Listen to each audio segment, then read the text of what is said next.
Today, I'm making a pilgrimage to the tail of the dragon, and I brought a muscle car.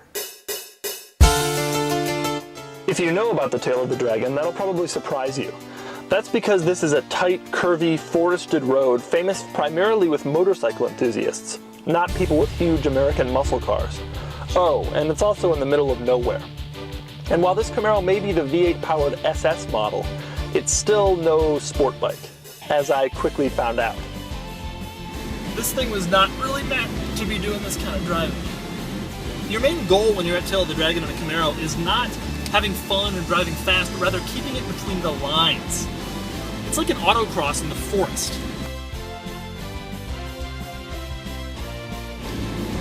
I have literally no idea where that corner of the car is. This thing is a pig on this road. I'm starting to feel sick. And I'm driving.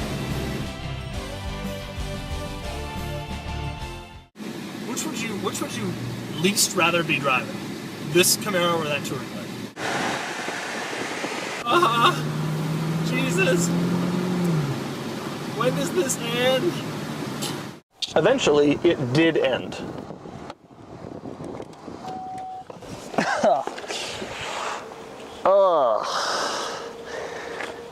That was not the best experience of my life. Fortunately, Tail of the Dragon isn't the only road up here. Next stop, the wider, faster Chihuahua Skyway. This car is so much better on these long, sweeping curves than it was on these tight turns before. It's like night and day. And it drives so well.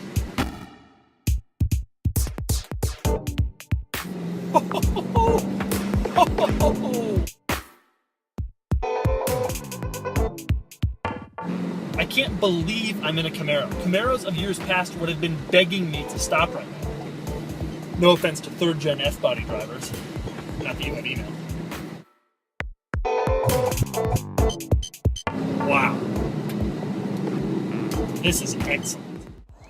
So it turns out the Camaro is better on roads with long sweeping curves than it is on roads with really tight turns. Now you might be saying, duh, that's obvious, but it surprises me. I thought the Camaro would try to kill me on roads with any curves, so I'm impressed. What else do I think of it? Well, I don't like the fact that this car has more blind spots than a panel van, and the tiny narrow mirrors don't really help matters. I love the heads-up display, which comes in full color and shows, among other things, the Chevy logo, your speed, and your audio selection.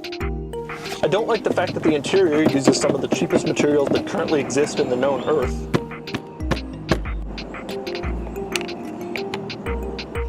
I love the infotainment system, which is incredibly intuitive and easy to operate. I love the big 6.2-liter V8, which makes a muscular 426 horsepower. But I'm not the biggest fan of the trunk opening, which could be generously described as microscopic. Another problem is the car is just not loud enough. I'm sitting here, windows up, in park, and this is a muscle car. I want to hear it. I want it to growl at me. I do, however, love the Camaro's retro styling. So the ultimate question is, would I buy it? And the answer is probably not. That's because this car costs $40,000, and to me, there are just too many other ways to spend your money at that price point. But the thing is, if you're interested in the Camaro, you don't care what people like me have to say. You don't read the reviews and consumer reports and say, does this car have enough safety features to meet the needs of my family? You don't care. You look at the Camaro and you say, that thing is cool, I want one. And then you go pick one up. In which case, I wish you the best, because I think it is a pretty good car, if not a great one. Also, may I recommend a vanity plate?